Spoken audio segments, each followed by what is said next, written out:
Hi ಎಲ್ರು ನಮಸ್ಕಾರ. ನಾನು ನಿಮ್ಮ ಪ್ರೀತಿಯ ಮಲ್ಲು ಬೀರ್ನೂರ್. ಪ್ರೀತಿ ವಿದ್ಯಾರ್ಥಿಗಳೇ, welcome to Mallu Beernur YouTube channel. ಪ್ರೀತಿ ವಿದ್ಯಾರ್ಥಿಗಳೇ, ಇವತ್ತು ನಮ್ಮ ತರಗತಿ ಮರಾಠ ಸಾಮ್ರಾಜ್ಯ ಅಂತ ನೋಡ್ತಾ ಹೋಗ್ತೀವಿ. ಈ ಮರಾಠ ಸಾಮ್ರಾಜ್ಯವನ್ನು ನೋಡೋಕ್ಕಿಂತ ಮುಂಚಿತವಾಗಿ ನಾವು ಮೊಘಲ್ ಸಾಮ್ರಾಜ್ಯವನ್ನು ನೋಡ್ಕೊಂಡ್ವಿ.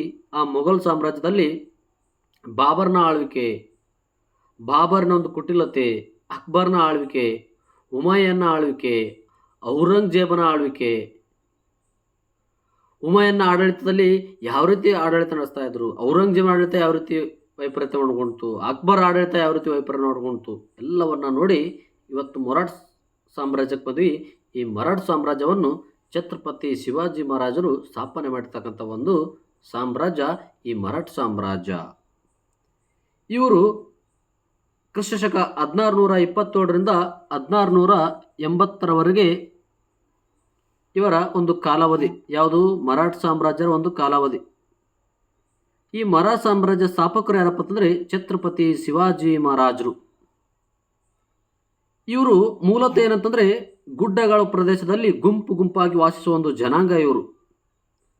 ಇವರ ಜನಾಂಗದಲ್ಲಿ ಶ್ರೇಷ್ಠ ವ್ಯಕ್ತಿಗಳು ಯಾರಂತಂದರೆ, ಸಂತರಾದವರು ಏನಂತಂದರೆ ಜ್ಞಾನದೇವ, ಏಕನಾಥ, ರಾಮದಾಸ, ದಾದಾಜಿ ಕೊಂಡದೇವ ಎಂಬ ಸಂತರ ಪ್ರಭಾವಕ್ಕೆ ಒಳಗಾಗಿ ಒಂದುಗೂಡಿ ಏನಂತಂದರೆ ಈ ಮರಾಠ ಸಾಮ್ರಾಜ್ಯವನ್ನು ಸ್ಥಾಪನೆ ಮಾಡಿದರು. ಈ ಮರಾಠ ಸಾಮ್ರಾಜ್ಯ ಸ್ಥಾಪನೆಗಾಗಿರ್ತಕ್ಕಂಥ ಶಿವಾಜಿ ಮಹಾರಾಜರ ತಂದೆ ಶಾಜಿ ಭೋಸ್ಲೆ. ಈ ಶಾಜಿ ಭೋಸ್ಲೆ ಆದಿಲ್ ಶಾಹಿಯ ಆಸ್ಥಾನದಲ್ಲಿ ಸೇವಕನಾಗಿ ಕೆಲಸ ಮಾಡ್ತಾ ಇದ್ದ. ಈ ಶಾಜಿ ಭೋಸ್ಲೆ ತಂದೆ. ತಾಯಿ ಜೀಜಾಬಾಯಿ ಮನೆಯ ಒಡತಿಯವಳು. ಮನೆಯಲ್ಲೇ ಉಟ್ಕೊಂಡು ತಮ್ಮ ಮಗನಿಗೆ ವಿದ್ಯೆಯನ್ನು ಹೇಳಿಕೊಳ್ತಕ್ಕಂಥ ಒಂದು ತಾಯಿ ಅಂತಂದರೆ ಈ ಜೀಜಾಬಾಯಿ. ಕ್ರಿಸ್ತಶಕ 1627ರಲ್ಲಿ ಛತ್ರಪತಿ ಶಿವಾಜಿ ಮಹಾರಾಜರ ಜನನ ಆಗ್ತದೆ. ಎಲ್ಲಿ ಜನನ ಆಗ್ತದಪ್ಪ ಅಂತಂದರೆ ಮಹಾರಾಷ್ಟ್ರದ ಪುಣೆ ಹತ್ತಿರವಿರ್ತಕ್ಕಂಥ ಶಿವನೇರಿ ದುರ್ಗ ಎಂಬಲ್ಲಿ ಈ ಛತ್ರಪತಿ ಶಿವಾಜಿ ಮಹಾರಾಜರ ಒಂದು ಜನನವಾಗ್ತದೆ. ಈ ಛತ್ರಪತಿ ಶಿವಾಜಿ ಮಹಾರಾಜರ ಜನನ ಆದ ತಕ್ಷಣ ಈ ಛತ್ರಪತಿ ಶಿವಾಜಿ ಮಹಾರಾಜರಿಗೆ ವಿದ್ಯೆಗಳನ್ನು ಕಳಿಸಿಕೊಡ್ತಕ್ಕಂಥ ವ್ಯಕ್ತಿಗಳು ಬರ್ತಾರೆ. ಯಾರಪ್ಪ ಅಂತಂದರೆ ದಾದಾಜಿ ಕೊಂಡದೇವರಾಯ. ಯಾರಪ್ಪ ಅಂತಂದರೆ ಇವನ ಗುರು, ಛತ್ರಪತಿ ಶಿವಾಜಿ ಮಹಾರಾಜರ ಗುರು ದಾದಾಜಿ ಕೊಂಡದೇವರಾಯ. ಇವರಿಗೆ ವಿದ್ಯೆ ಹೇಳಿಕೊಟ್ರೆ ಇನ್ನೊಬ್ಬರು ಆಧ್ಯಾತ್ಮಿಕ ಗುರುಗಳು ಬರ್ತಾರೆ. ಅವ್ರ ಚಿಂತನೆಗಳನ್ನು ವ್ಯಕ್ತಪಡಿಸ್ತಾ ಇರ್ತಾರೆ. ಅವರು ಯಾರಪ್ಪ ಅಂದರೆ ಭಗವಾನ್ ರಾಮದಾಸರು ಅಂತೇಳಿ. ಆದರೆ ಒಬ್ಬರು ವಿದ್ಯೆಯನ್ನು ಕಲಿಸ್ಕೊಡ್ತಾರೆ, ಒಬ್ಬರು ಚಾಣಕ್ಷತನನ್ನು ಕಲಿಸ್ಕೊಟ್ರೆ ತಾಯಿ ಜೀಜಾಬಾಯಿ ಮನೆಯಲ್ಲೇ ಇದ್ದುಕೊಂಡು ಮಗುವಿಗೆ ಪಾಠ ಮಾಡಿ ಗುರು ದಾದಾಜಿ ಕೊಂಡದೇವರ ಕೈಯಲ್ಲಿ ಕೊಟ್ಟು ಉತ್ತಮವಾದ ನೈತಿಕ ಪಾಠಗಳನ್ನ ಹೇಳುವುದರ ಮೂಲಕ ಒಬ್ಬ ಪ್ರಬಲ ನಾಯಕರಾಗಿ ಹೊರ ತಂದ್ಬಿಡ್ತಾರೆ. ಯಾರಪ್ಪ ಅಂತಂದರೆ ತಾಯಿ ಜೀಜಾಬಾಯಿ ಮತ್ತು ದಾದಾಜಿ ಕೊಂಡದೇವರ ಇಬ್ಬರು ಸೇರಿಕೊಂಡು ಏನು ಮಾಡ್ತಂತಂದರೆ, ಒಬ್ಬರು ಮೌಲ್ಯ ಜೀವನಗಳನ್ನು ಬಿತ್ತಿದರೆ ಒಬ್ಬರು ಕಥೆಗಳು ಹೇಳುವುದರ ಮುಖಾಂತರ ಏನು ಮಾಡ್ತಂದರೆ ಆ ವ್ಯಕ್ತಿಗಳನ್ನ ಹುರಿದುಂಬಿಸಿ ಛತ್ರಪತಿ ಶಿವಾಜಿ ಮಹಾರಾಜರನ್ನು ಒಬ್ಬ ಶ್ರೇಷ್ಠ ವ್ಯಕ್ತಿಯನ್ನಾಗಿ ಹೊರ ಜಗತ್ತಿಗೆ ತೆಗೆದುಕೊಂಡು ಬರ್ತಾರೆ. ಇದೇ ಸಂದರ್ಭದಲ್ಲಿ ಏನಾಗುತ್ತಪ್ಪ ಅಂತಂದರೆ ಕ್ರಿಸ್ತಶಕ 1627ರಲ್ಲಿ ಫೆಬ್ರವರಿ 19ರಂದು ಮಹಾರಾಷ್ಟ್ರದ ಪುಣೆಯಲ್ಲಿ ಜನಿಸ್ತಕ್ಕಂಥ ಶಿವಾಜಿ ಮಹಾರಾಜರು ಶಾಜಿ ಭೋಸ್ಲೆ, ಜೀಜಾಬಾಯಿ ಮತ್ತು ಶಿವಾಜಿಯ ಕಡೆಗಣಿಸಿಬಿಡ್ತಾರೆ. ಈ ಶಾಜಿ ಭೋಸ್ಲೆ ಮತ್ತು ಜೀಜಾಬಾಯಿ ಏನು ಮಾಡ್ತಾರಂತಂದರೆ, ಶಾಜಿ ಭೋಸ್ಲೆ ಆದಿಲ್ ಶಾಹಿನ ಕೈಯಲ್ಲಿ ಸೈನಿಕನಾಗಿ ಕೆಲಸ ಮಾಡ್ತಿದ್ರೆ, ಈ ಜೀಜಾಬಾಯಿ ಈ ಮನೆಯ ಒಡತಿಯಾಗಿ ಕೆಲಸ ಮಾಡ್ತಕ್ಕಂಥ ಸಂದರ್ಭದಲ್ಲಿ ಇವರಿಬ್ಬರು ಏನು ಮಾಡ್ತಾರಂದರೆ ಶಿವಾಜಿಯನ್ನು ಕಡೆಗಣಿಸ್ತಾರೆ. ಶಿವಾಜಿ ತನ್ನ ಚಿಕ್ಕ ವಯಸ್ಸಿನಲ್ಲಿ ತಂದೆಯಿಂದ ದೂರ ಉಳಿದು ತಾಯಿ ಜೀಜಾಬಾಯಿಯವರ ಅಧೀನದಲ್ಲಿ ದಾದಾಜಿ ಕೊಂಡದೇವರ ಮತ್ತು ರಾಮದಾಸರ ಒಂದು ಪ್ರಭಾವಕ್ಕೆ ಒಳಗಾಗಿ ಒಬ್ಬ ಸಮರ್ಥ ನಾಯಕನಾಗಿ ಬೆಳೆದು ಒಳಗೊಂಡ್ಬಿಟ್ಟ. ಯಾವಾಗ ತಂದೆ ಇವರನ್ನು ನಿರಾಕರಿಸಿದ್ರು ಆವಾಗ ತಾಯಿ ಜೀಜಾಬಾಯಿ ಮತ್ತು ದಾದಾಜಿ ಕೊಂಡದೇವರ ಮತ್ತು ರಾಮದಾಸ ಗುರುಗಳು ಇವರು 3 ಜನ ಸೇರಿಕೊಂಡು ಈ ಛತ್ರಪತಿ ಶಿವಾಜಿಗೆ ಒಂದು ಒಳ್ಳೆಯ ಮೌಲ್ಯವನ್ನು ರೂಪಿಸಿ ಏನು ಮಾಡ್ತಂತಂದರೆ ಒಬ್ಬ ಸಮರ್ಥ ನಾಯಕನಾಗಿ ಬೆಳೆಸಿಬಿಟ್ರು. ಶಿವಾಜಿಗೆ ಶಸ್ತ್ರಾಸ್ತ್ರ ವಿದ್ಯೆಯನ್ನು ಕಲಿಸಿದ ಗುರು ದಾದಾಜಿ ಕೊಂಡದೇವರಾಯ. ಈ ದಾದಾಜಿ ಕೊಂಡದೇವರ ಇದ್ರಲ್ಲ, ಇವರು ಶಸ್ತ್ರಾಸ್ತ್ರಗಳನ್ನು ಕಲಿಸಿಕೊಟ್ರು. ಶಿವಾಜಿಯ ಆಧ್ಯಾತ್ಮಿಕ ಗುರು ರಾಮದಾಸರು ಕಥೆಗಳನ್ನ ಹೇಳ್ತಾ ಇದ್ರು, ಮೌಲ್ಯಗಳನ್ನ ಹೇಳ್ಕೊಳ್ತಾ ಇದ್ರು. ಆದರೆ ಶಿವಾಜಿ ಕೇವಲ ತನ್ನ 16ನೇ ವಯಸ್ಸಿನಲ್ಲಿ ಮೊಘಲರ ವಿರುದ್ಧ ಸ್ವತಂತ್ರವಾಗಿ ಸಾಮ್ರಾಜ್ಯ ಕಟ್ಟುವ ಕನಸನ್ನು ಹೊಂದಿದ್ದ. ಯಾವಾಗ ಇವರು 3 ಜನ ಅವನಿಗೆ ಪ್ರಭಾವಗಳನ್ನು ಬೀರಿದ್ರು, ಯಾವಾಗ ಈ 3 ಜನ ಅವರಿಗೆ ಒಳ್ಳೆಯ ರೀತಿ ಶಿಕ್ಷಣವನ್ನು ನೀಡಿದರು, ಕೇವಲ 16ನೇ ವಯಸ್ಸಿನಲ್ಲಿ ಮೊಘಲ್ ಸಾಮ್ರಾಜ್ಯದ ವಿರುದ್ಧ ಹೋರಾಟ ಮಾಡಿ ನಾನೊಂದು ಸ್ವತಂತ್ರ ಸಾಮ್ರಾಜ್ಯ ಕಟ್ಟಬೇಕಂತೇಳಿ ಕನಸನ್ನು ಕಾಣ್ತಾ ಇದ್ದ. ಯಾರು? ಛತ್ರಪತಿ ಶಿವಾಜಿ ಮಹಾರಾಜರು.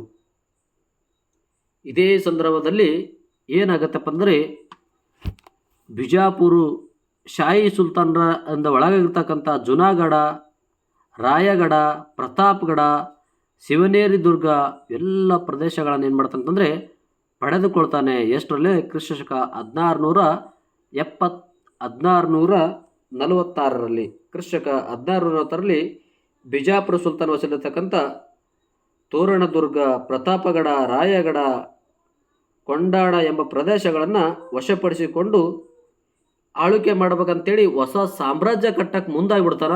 ಯಾರು?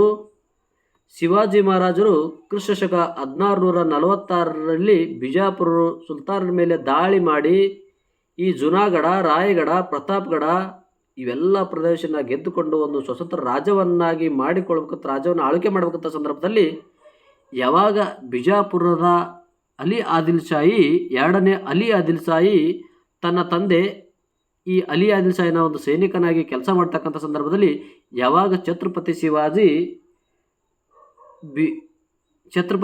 ಇವ್ರ ಮೇಲೆ ದಾಳಿ ಮಾಡಿ ಬಿಜಾಪುರದ ಪ್ರದೇಶಗಳನ್ನು ವಶಪಡಿಸ್ಕೊಂಡು ಬಿಡ್ತಾರ, ಈ ಸಂದರ್ಭದಲ್ಲಿ ಆ 2ನೇ ಅಲಿ ಆದಿಲ್ ಶಾಹಿ, ಮೊಹಮ್ಮದ್ ಆದಿಲ್ ಶಾಹಿ ಏನು ಮಾಡ್ತಾನಪ್ಪ ಅಂತಂದರೆ ಇವರ ತಂದೆಯನ್ನು ಬಂಧನಕ್ಕಿಟ್ಬಿಡ್ತಾನೆ.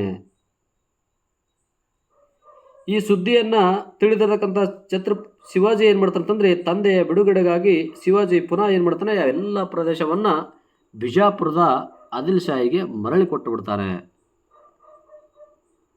ಏನಾಗುತ್ತಪ್ಪ ಅಂತಂದರೆ ನೋಡಿ, ಕ್ರಿಸ್ತಶಕ 1646ರಲ್ಲಿ ಏನು ಮಾಡ್ತಾನಂತಂದರೆ ಬಿಜಾಪುರದ ಆದಿಲ್ ಶಾಹಿಗಳ ಮೇಲೆ ದಾಳಿ ಮಾಡಿದಾಗ ಆ ದಾಳಿ ಮಾಡಿರ್ತಕ್ಕಂಥ ಆ ಸುದ್ದಿ ತಿಳಿದು ಏನು ಮಾಡ್ತಾನಂತಂದರೆ ಬಿಜಾಪುರದ ಆದಿಲ್ ಶಾಹಿಗಳು ಇವರ ತಂದೆಯನ್ನು ಬಂಧನಕ್ಕೆ ಮಾಡಿಕೊಳ್ತಾರೆ. ಈ ಸುದ್ದಿಯನ್ನು ತಿಳಿದಿರ್ತಕ್ಕಂಥ ಶಿವಾಜಿ ಮಹಾರಾಜರು ಆ ಎಲ್ಲ ಪ್ರದೇಶ ಗೆದ್ದಂಥ ಎಲ್ಲ ಪ್ರದೇಶಗಳನ್ನು ಯಾರಿಗೆ? ಮತ್ತೆ ಬಿಜಾಪುರದ ಆದಿಲ್ ಶಾಹಿಗಳಿಗೆ ಬಿಟ್ಟು ಕೊಟ್ಬಿಡ್ತಾರೆ.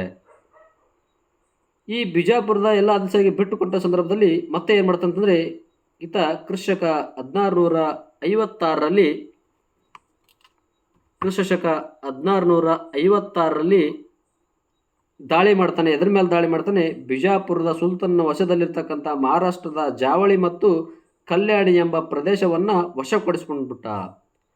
ಕ್ರಿಸ್ತಶಕ 1656ರಲ್ಲಿ ಬಿಜಾಪುರದ ಆದಿಲ್ ಶಾಹಿ ಜಾವಳಿ ಮತ್ತು ಕಲ್ಯಾಣಿ ಎಂಬ ಪ್ರದೇಶದ ಮೇಲೆ ದಾಳಿ ಮಾಡಿ ಆ ಪ್ರದೇಶವನ್ನು ಗೆದ್ದುಕೊಂಡಲ್ಲ. ಇದರಿಂದ ಕೋಪಗೊಂಡಿರ್ತಕ್ಕಂಥ 2ನೇ ಅಲಿ ಮೊಹಮ್ಮದ್ ಆದಿಲ್ ಶಾಹಿ ಶಿವಾಜಿಯ ವಿರುದ್ಧ ತನ್ನ ಪ್ರಸಿದ್ಧ ದಂಡನಾಯಕನಾಗಿರ್ತಕ್ಕಂಥ ಅಫ್ಜಲ್ ಖಾನನನ್ನು ಕಳಿಸಿಕೊಡ್ತಾನೆ. ಇಲ್ಲಿ ಅಫ್ಜಲ್ ಖಾನನ್ನು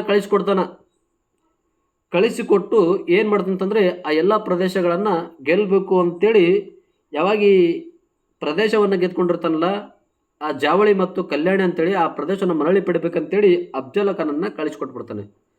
ಅದೇ ಸಂದರ್ಭದಲ್ಲಿ ಕ್ರಿಸ್ತಶಕ 1659ರಲ್ಲಿ ಪ್ರತಾಪ್ಗಢದ ವಾಯುವ್ಯದಲ್ಲಿ ಶಿವಾಜಿ ಮತ್ತು ಅಫ್ಜಲ್ ಖಾನ್ನ ಇವರಿಬ್ಬರ ಮಧ್ಯೆ ಒಂದು ಕದನ ನಡೀತದೆ. ಆ ಕದನದಲ್ಲಿ ಏನು ಮಾಡ್ತಾರೆ ಅಂತಂದರೆ ಈ ಅಫ್ಜಲ್ ಖಾನ್ ಒಂದು ಕುಟಿಲತೆಯನ್ನು ಉಪಯೋಗಿಸ್ಕೊಳ್ತಾನೆ. ಯಾವಾಗ ಕ್ರಿಸ್ತಶಕ 1656ರಲ್ಲಿ ಬಿಜಾಪುರದ ಜಾವಳಿ ಮತ್ತು ಕಲ್ಯಾಣಿ ಪ್ರದೇಶಗಳು ವಶಪಡಿಸಿಕೊಂಡು ಆಳ್ವಿಕೆ ಮಾಡ್ತಾ ಇದ್ನಲ್ಲೋ, ಆವಾಗ ಬಿಜಾಪುರದ 2ನೇ ಅಲಿ ಆದಿಲ್ ಶಾಹಿ ಅಫ್ಜಲ್ ಖಾನ್ನ ಕಳಿಸಿಕೊಟ್ಟು ಆ ಸೈನ್ಯವನ್ನು ಮರಳಿ ವಾಪಸ್ ಪಡೆದುಕೊಳ್ಳಂತ ಹೇಳಿದಾಗ 1659ರಲ್ಲಿ ಅಫ್ಜಲ್ ಖಾನ್ ಮತ್ತು ಶಿವಾಜಿ ಮಧ್ಯೆ ಯುದ್ಧ ನಡೀತದೆ. ಆದರೆ ಅಲ್ಲಿ ಏನು ಮಾಡ್ತಾರೆ ಅಂತಂದರೆ ಇಬ್ಬರು ಒಪ್ಪಂದ ಮಾಡ್ಕೊಳ್ತಾರೆ. ಯಾವ ರೀತಿ ಒಪ್ಪಂದ ಮಾಡ್ತಾರೆ? ಅಲಿಂಗನ ಅಂತೇಳಿ ಒಂದು ಒಪ್ಪಂದ ಮಾಡ್ಕೊಳ್ತಾರೆ.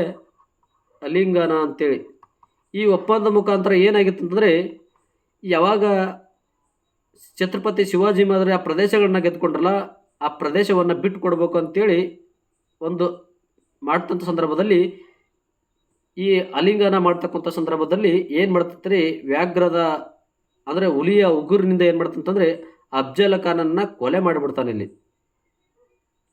ಒಪ್ಪಂದ ಮಾಡಿಕೊಡ್ರಿ ಅಂತೇಳಿ ಸಂಧಾನಕ್ಕೆ ಬಂದಿರ್ತಾರ ಯಾರು, ಅಫ್ಜಲ್ ಖಾನ. ಇವು ಕುಟಿಲತೆಯನ್ನು ಕೂಡ ಅಂತ ತಿಳ್ಕೊಂಡು ಅಫ್ಜಲ್ ಖಾನನ್ನು ಏನು ಮಾಡ್ತಾನೆ ಅಂತಂದರೆ, ಕ್ರಿಸ್ತಕ 1659ರಲ್ಲಿ ಛತ್ರಪತಿ ಶಿವಾಜಿ ಮಹಾರಾಜರು ಹುಲಿಯ ಒಂದು ಉಗುರಿನಿಂದ ಅವರ ಹೊಟ್ಟೆಯನ್ನು ಬಗೆದು ಕೊಲೆ ಮಾಡಿಬಿಡ್ತಾನ. ಈ ಸುದ್ದಿ ಏನು ಮಾಡ್ತಂತಂದರೆ, ಇಲ್ಲಿ ಔರಂಗಜೇಬನಿಗೆ ಗೊತ್ತಾಗ್ಬಿಡ್ತದೆ.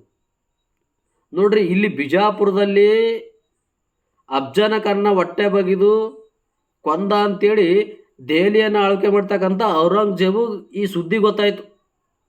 ಔರಂಗಜೇಬ್ ಯಾವಾಗ ಈ ಸುದ್ದಿ ಗೊತ್ತಾಯ್ತಲ್ಲ, ಅವನಿಗೆ ನಿದ್ದೆ ಬರುತ್ತಿರಲಿಲ್ಲ. ಅವಾಗ ನಿದ್ದಿಗಟ್ಟವ.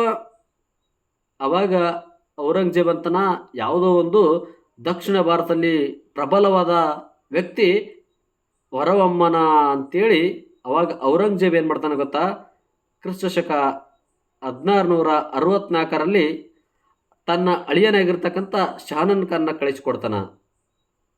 ಈ ಶಹಾನ್ ಖಾನನ್ನು ಕಳಿಸಿಕೊಟ್ಟಾಗ ಇವನ್ ನೇತೃತ್ವದಲ್ಲಿ ಬಂದಿರತಕ್ಕಂಥ ಒಂದು ಸೈನ್ಯ ಇಲ್ಲಿ ಬಿಡಾರ ಹೂಡಿತು. ಎಲ್ಲಿ, ಮಹಾರಾಷ್ಟ್ರದಲ್ಲಿ ಬಿಡಾರ ಹೂಡಿ ಅಲ್ಲಿ ಬಿಡಾರ ಊರಿತಂತಕ್ಕಂಥ ಸಂದರ್ಭದಲ್ಲಿ ಈ ಸುದ್ದಿ ಛತ್ರಪತಿ ಶಿವಾಜಿ ಮಹಾರಾಜರು ಗೊತ್ತಾಯ್ತು. ಅವಾಗ ಏನು ಮಾಡ್ತಾರಂತಂದ್ರೆ, ಛತ್ರಪತಿ ಶಿವಾಜಿ ಮಹಾರಾಜರು ಯಾವಾಗ ದೆಹಲಿಯಿಂದ ಔರಂಗಜೇಬನ ಒಂದು ಸೈನ್ಯ ಈ ಸುದ್ದಿ ಬಂತಂತ ತಿಳ್ಕೊಂಡ್ರ, ಅವಾಗ ಏನು ಮಾಡ್ತಾನ, ತನ್ನ ಯುದ್ಧ ತಂತ್ರವನ್ನೇ ಬದಲಾಯಿಸಿಬಿಟ್ಟ. ಕ್ರಿಸ್ತಶಕ 1664ರಲ್ಲಿ ಯಾವಾಗ ದೆಹಲಿಯಿಂದ ಒಂದು ಸೈನ್ಯ ಬಿಜಾಪುರದ ಕಡೆ ಬಂತು, ಮಹಾರಾಷ್ಟ್ರ ಕಡೆ ಬಂತು, ಈ ಸುದ್ದಿಯನ್ನು ತಿಳಿತಕ್ಕಂಥ ಶಿವಾಜಿ ಮಹಾರಾಜರು ಗೇರಿಲ್ಲಾ ಎಂಬ ಒಂದು ಹೊಸ ತಂತ್ರವನ್ನು ರೂಪಿಸಿಕೊಂಡ್ರು. ಈ ಗೇರಿಲ್ಲಾ ಎಂಬ ಯುದ್ಧ ತಂತ್ರದಿಂದ ರಾತ್ರೋರಾತ್ರಿ ಶಹಾನ್ ಖಾನ್ನ ಏನು ಬಿಡಾರ ಉಳಿದ್ರಲ್ಲ, ಆ ಬಿಡಾರದ ಮೇಲೆ ದಾಳಿ ಮಾಡಿದರು. ಬಿಡಾರದ ಮೇಲೆ ದಾಳಿ ಮಾಡೋದಷ್ಟೇ ಅಲ್ಲದೆ ಅವನ ಹೆಬ್ಬರಳುಗಳನ್ನ ಕತ್ತರಿಸಿ ಆ ಏನು ಬಿಡಾರ ಉಳಿದ್ರಲ್ಲ ಅವಕ್ಕೆ ಬೆಂಕಿ ಹಚ್ಚಿ ಸುಟ್ಟುಬಿಟ್ರು. ಅವಾಗ ಅಲ್ಲಿರ್ತಕ್ಕಂಥ ಸೈನ್ಯ ದಿಕ್ಕುಪಾಲಾಗಿ ಓಡಿ ಹೋಗಿಬಿಡ್ತು. ಅವಾಗ ಔರಂಗಜೇಬನಿಗೆ ಮತ್ತೆ ನಿದ್ದೆಗೆಡಿತು. ಯಪ್ಪ, ಎಂಥ ಸೈನ್ಯ ಅದನ್ನಲ್ಲ ಇವ,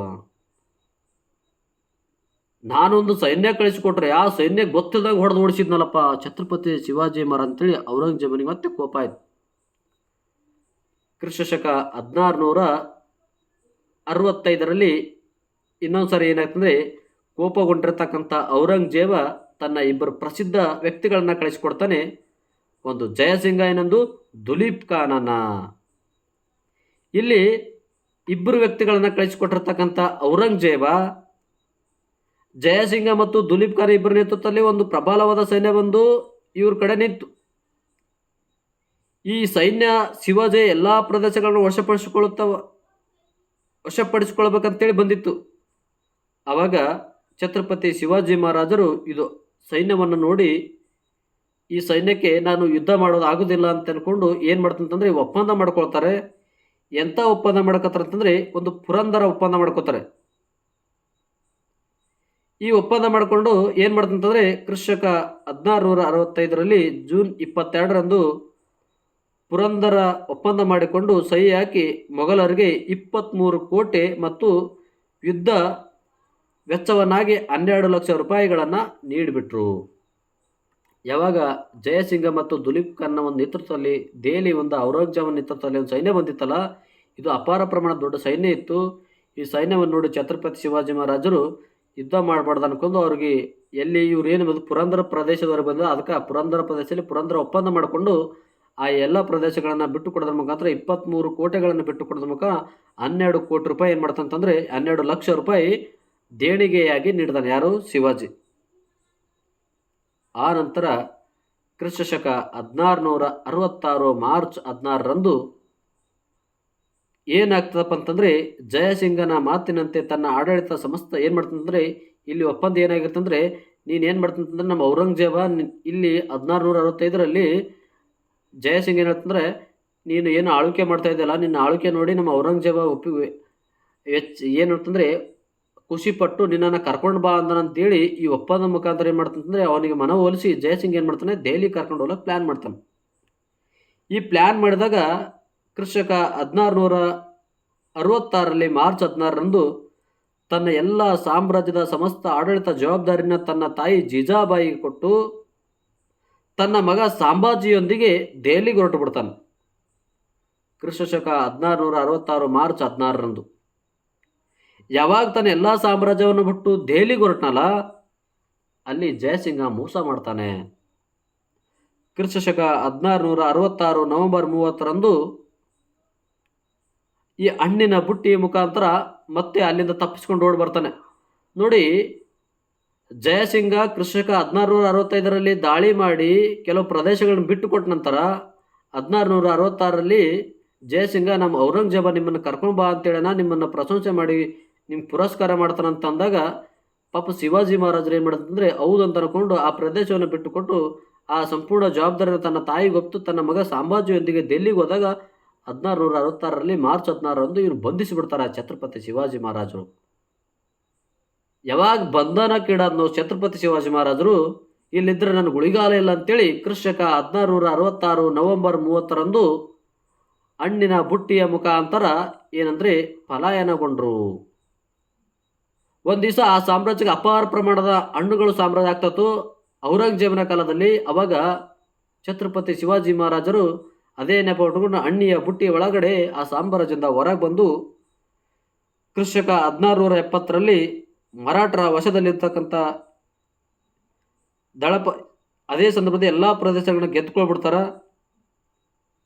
ಆ ಎಲ್ಲ ಪ್ರದೇಶಗಳನ್ನ ಗೆದ್ದುಕೊಂಡು ಏನು ಮಾಡ್ತಂತಂದರೆ ಕ್ರಿಸ್ತಶಕ 1670ರಲ್ಲಿ ಈ ಒಬ್ಬ ಆತ್ಮ ಸ್ನೇಹಿತ ಇರ್ತಾರೆ. ಯಾರಪ್ಪ ಅಂತಂದರೆ ಮರಾಠರ ಪ್ರಸಿದ್ಧ ದಳಪತಿ ಮತ್ತು ಶಿವಾಜಿಯ ಆಪ್ತ ಸ್ನೇಹಿತನಾಗಿರ್ತಕ್ಕಂಥ ತಾನಾಜಿ. ಈ ತಾನಾಜಿ ಏನು ಮಾಡ್ತಂತಂದರೆ ಮೊಘಲರ ವಿರುದ್ಧ ವೀರಾವೇಶದಿಂದ ಹೋರಾಡಿ ಸಿಂಹಗಡ ಎಂಬ ಕೋಟೆಯನ್ನು ವಶಪಡಿಸಿಕೊಂಡು ಇಲ್ಲಿ ತಾನಾಜಿ ಮರಣ ಹೊಂದಿಬಿಡ್ತು. ತಾನಾಜಿ ಮರಣ ಹೊಂದಿದಂಥ ಸಂದರ್ಭದಲ್ಲಿ ಯಾವಾಗ ಈ ಛತ್ರಪತಿ ಶಿವಾಜಿ ಮಹಾರಾಜರು ದೆಹಲಿಯಿಂದ ತಪ್ಪಿಸ್ಕೊಂಡು ಬಂದರು, ಅದೇ ಸಂದರ್ಭದಲ್ಲಿ ಮರಾಠರ ಪ್ರಸಿದ್ಧ ದಳಪತಿ ತಾನಾಜೀವ ಅದಕ್ಕಿಂತ ಮಿಗಿಲಾಗಿ ಛತ್ರಪತಿ ಶಿವಾಜಿ ಆತ ಆತ್ಮ ಸ್ನೇಹಿತ ಎಲ್ಲಂತಂದರೆ ಮೊಘಲರ ವಿರುದ್ಧ ಹೋರಾಟ ಮಾಡಿ ಸಿಂಹಗಡ ಪ್ರದೇಶವನ್ನು ವಶಪಡಿಸಿಕೊಂಡು ಅಲ್ಲಿ ಮರಣ ಹೊಂದಿರ್ತಾನೆ. ಮರಣ ಹೊಂದಿದ ಸಂದರ್ಭದಲ್ಲಿ ಯಾವಾಗ ಕ್ರಿಸ್ತಶಕ 1670ರಲ್ಲಿ ತಾನಾಜಿ ಮರಣ ಹೊಂದಿದ್ನು, ಶಿವಾಜಿ ಒಂದು ಮಾತನ್ನು ವ್ಯಕ್ತಪಡಿಸ್ತಾರೆ. ಏನಪ್ಪ ಅಂತಂದರೆ, ಶಿವಾಜಿ ಆಪ್ತ ಸ್ನೇಹಿತ ಕುರಿತು ನಾನು ಕೋಟೆಯನ್ನು ಗೆದ್ದುಕೊಂಡೆ, ಆದರೆ ಸಿಂಹವನ್ನು ಕಳೆದುಕೊಂಡೆ ಅಂತೇಳಿ ದುಃಖದ ಮಾತೊಂದು ವ್ಯಕ್ತಪಡಿಸ್ತಾರೆ. ಯಾರಪ್ಪ ಅಂದರೆ ಛತ್ರಪತಿ ಶಿವಾಜಿ ಮಹಾರಾಜರು. ಹೌದು, ನಾನು ದೊಡ್ಡ ಸಿಂಹಗಡ ಕೋಟೆಯನ್ನು ಗೆದ್ದುಕೊಂಡೆ, ಆದರೆ ನಾನು ಒಂದು ಸಿಂಹವನ್ನು ಕಳೆದುಕೊಂಡೆ ಅಂತೇಳಿ ಪಶ್ಚಾತ್ತಾಪ ಪಟ್ಟರು ಛತ್ರಪತಿ ಶಿವಾಜಿ ಮಹಾರಾಜರು. ಕ್ರಿಸ್ತಶಕ 1670ರಲ್ಲಿ ತಾನಾಜಿಯ ಒಂದು ಅಕಾಲಿಕ ಮರಣದಿಂದ. ಕ್ರಿಸ್ತಶಕ 1672ರಲ್ಲಿ ಶಿವಾಜಿ ಸಲ್ಲಾರ ಎಂಬ ಕದನದಲ್ಲಿ ಮೊಘಲರ ಸೈನ್ಯವನ್ನು ಸಂಪೂರ್ಣವಾಗಿ ಸೋಲಿಸಿಬಿಟ್ಟ. ಈ ಸಲ್ಲಾರ ಎಂಬ ಪ್ರದೇಶದಲ್ಲಿ ಮೊಘಲರ ಒಂದು ಸೈನ್ಯವನ್ನು ಸಂಪೂರ್ಣವಾಗಿ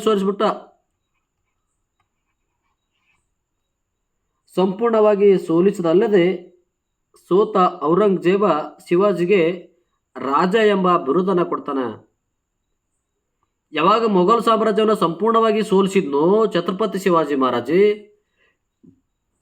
ಅವಾಗ ಔರಂಗಜೇಬ್ ಏನು ಮಾಡ್ತಂತಂದರೆ, ನೀನು ದೊಡ್ಡ ವ್ಯಕ್ತಿಪ್ಪ ಅಂತೇಳಿ ರಾಜ ಎಂಬ ಬಿರುದನ್ನು ಕೊಟ್ರ ಕ್ರಿಸ್ತಶಕ 1672ರಲ್ಲಿ. ಯಾವಾಗ ರಾಜ ಅಂತ ಬಿರುದು ಬಂತು, ಆವಾಗ ಛತ್ರಪತಿ ಶಿವಾಜಿ ಮಹಾರಾಜರಿಗೆ ಭಾಳ ಖುಷಿ ವ್ಯಕ್ತಪಡೋಕೆ ಸ್ಟಾರ್ಟ್ ಮಾಡಿದ್ರು.